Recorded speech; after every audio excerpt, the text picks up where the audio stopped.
Hello and welcome to the MJ Take on Sports Fan Entertainment. Here to talk about the LA Lakers as some rumors have been circulating around this franchise as we approach the 2017 NBA Draft. The first rumor being that, hey, right now, the Lakers probably won't take Lonzo Ball. This is coming via Jordan Schultz, who works for the Huffington Post and Bleacher Report and Sports Illustrated. He does a bunch of things. And he tweeted today, I'm making this video on Saturday, quote, per source, the hashtag Lakers would pass on Lonzo Ball if NBA draft was today. Team isn't convinced he's a star and remains concerned about LeVar.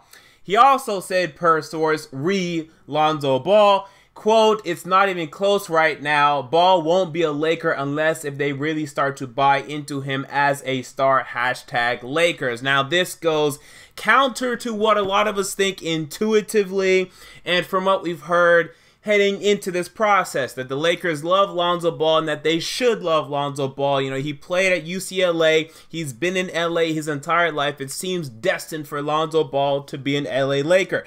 But I remember a couple days ago, I saw Ramona Shelburne talking about this. Ramona Shelburne being the LA Lakers reporter for ESPN. She does some other stuff, but she mainly deals with the Lakers. And I'm not sure if there's any reporter that's closer to the Lakers than Ramona Shelburne. She had this to say just a couple of days ago. Hinging on that workout, who else would be in play if for some reason they're not happy with what Lonzo can show in that workout?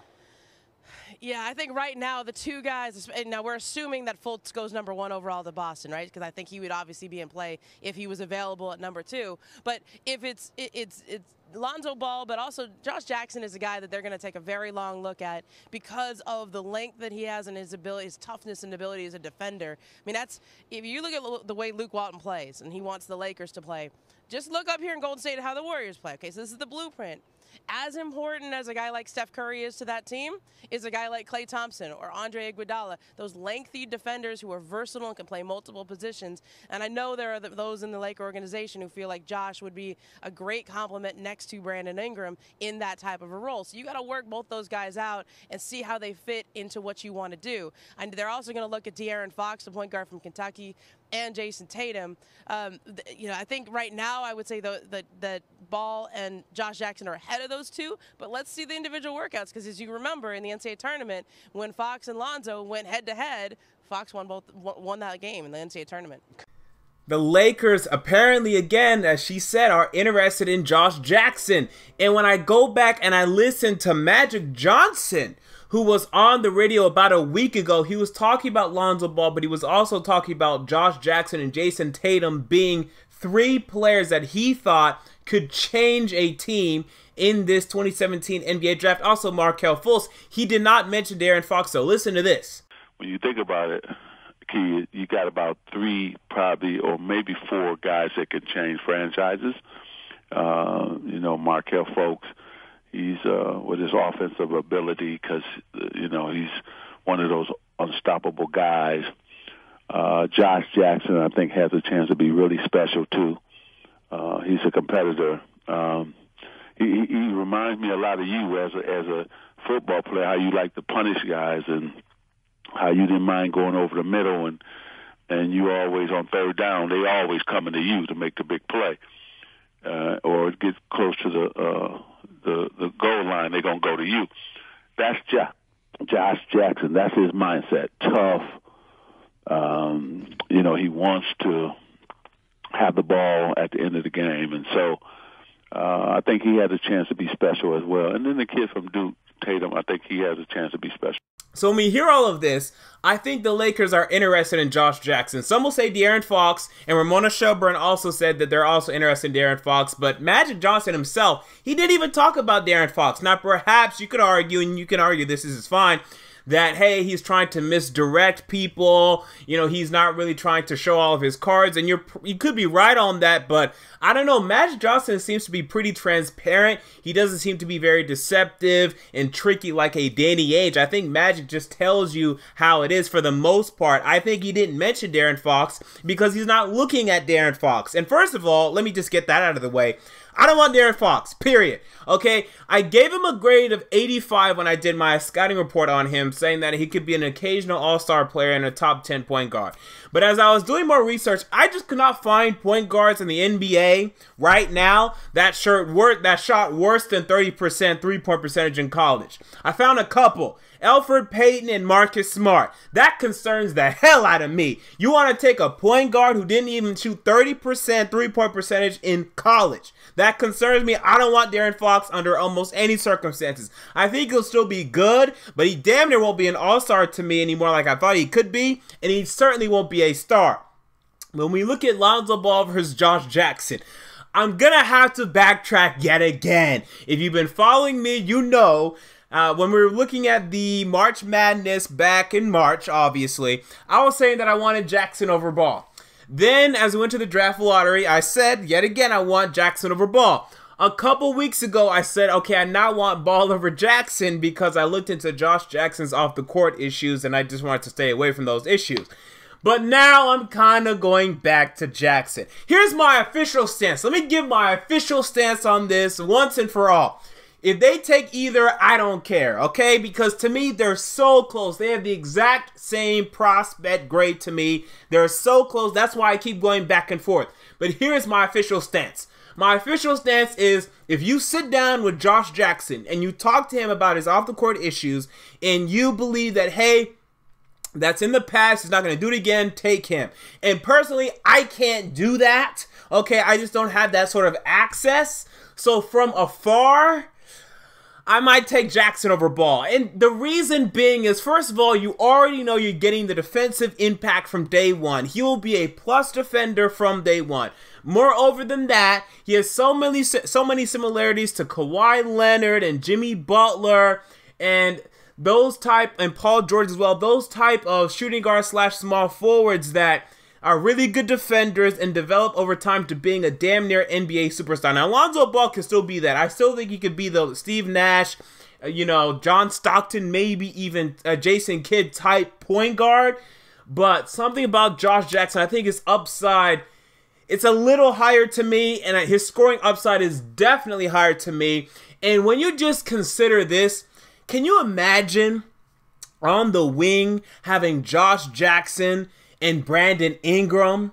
That is pretty freaking scary, dog. If you have Josh Jackson at the 2, Brandon Ingram at the 3, and then maybe even eventually Paul George at the 4, D'Angelo Russell still at point guard, you're talking about a nice team there, a team with a bunch of length, okay? And that could be a nice counter to teams, other in the NBA that, currently as the NBA is getting a little smaller, and now we have a bunch of length throughout our entire unit. I think that'd be a nice juxtaposition there, a nice counter programming, if you will. So I'm interested in Josh Jackson again. It's just his off-the-court issues. Once again, let me just remind you real quick, just in case you haven't been watching me, or in case you don't know, he threatened to kick a girl's ass, okay, as he was outside of her car because she was talking trash about one of his teammates. So he was outside of her car saying, I'm going to beat your ass, come out of this car, I'm going to beat your ass. And he also did a hit and run, kind of a hit and run, like he hit a car in the parking lot, then he drove off without doing anything. So I'm not sure if that's technically a hit and run, but it's basically a hit and run. That concerns the hell out of me. But if you sit down with him and you like him, go with him. I think he's like DeMarcus Cousins with a little bit of Gilbert Arenas in him as well, because Arenas had the off-the-court issues in terms of legality. Cousins has issues in terms of fouls. Jackson has issues in terms of fouls, both technical and personal fouls. There are red flags with Jackson. But one of the things that Lonzo Ball concerns about him and his scoring upside yet again, he's so gimmicky in how he scores. He's so gimmicky because all he does is these step-back threes, these pull-up threes. He drives in for, some okay layups and dunks. They're not that impressive. They're okay. And then some alley-oops. So that's his 1, 2, 3 things. He's like a Harlem Globetrotter. His offense is just so gimmicky. It's just a gimmick. It's something that I look at. I'm like, how does he really translate to half-court offense? You'll love him in transition. Okay, you love him in transition, but outside of that, in a half-court offense, how does he really fit? And what is his scoring upside? To me, it's limited. He'll never be a 20-plus point per game guy in the NBA. Josh Jackson, I think, will be. Okay, and I still look at that, and I like that. I like that a lot. If DeMar DeRozan can average 27 in this league, as long as Josh Jackson keeps his head on straight, so can he. I mean, so that's something that I look at, man. We'll see. It's a tough decision. Wherever they go, I don't care. Okay, I just pick one and stick with him. So that's my thoughts on that. Number 2. Apparently, the Lakers are trying to trade Jordan Clarkson.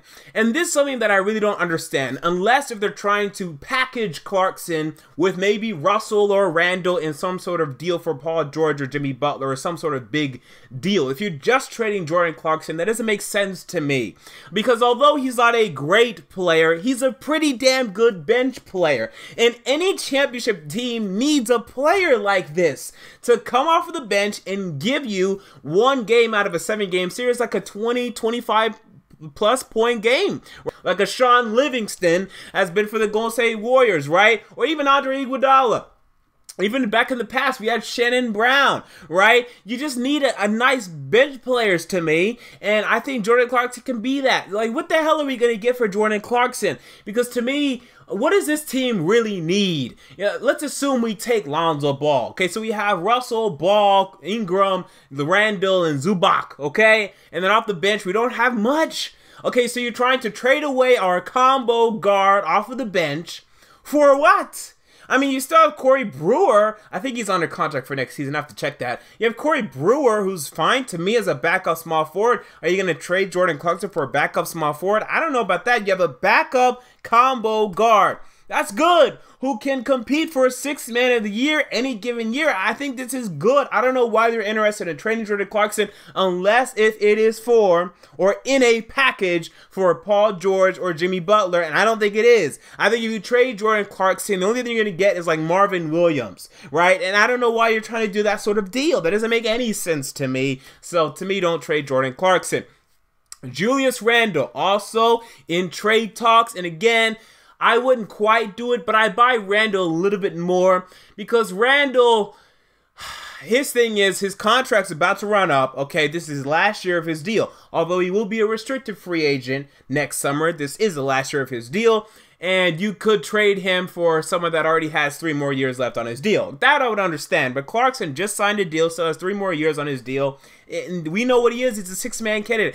Randle, if Paul George comes next year, he's going to be gone and you would have lost him for nothing. So that's what I understand. I understand that. I still probably wouldn't do it for right now, only because I'm not really sure what we get for him right now. And I like Randle, right? He's a walking double-double pretty much. I like Julius Randle. To me, hold on to this guy. He's going to be a nice player for this basketball team. Yeah, he's not going to be a star, but every team needs guys that just start and do well, right? I think Julius Randle's better than Tristan Thompson. And Tristan Thompson's starting for the championship Cleveland Cavaliers. Okay, so I think you can still have a guy like this on a championship team. You just need the other positions on the starting lineup to be a lot better than him. Okay, I grant you that, but he can still be a starter on a championship team to me. So I like Julius Randle moving forward. So there you go. Those are my thoughts on the rumors circulating around the LA Lakers. What are your thoughts? Comment down below. I want to know. If you enjoyed the video, make sure to like, comment, and most importantly, to subscribe. And until next time, this has been the MJ Take on Sports Fan Entertainment, and I'm out. Peace.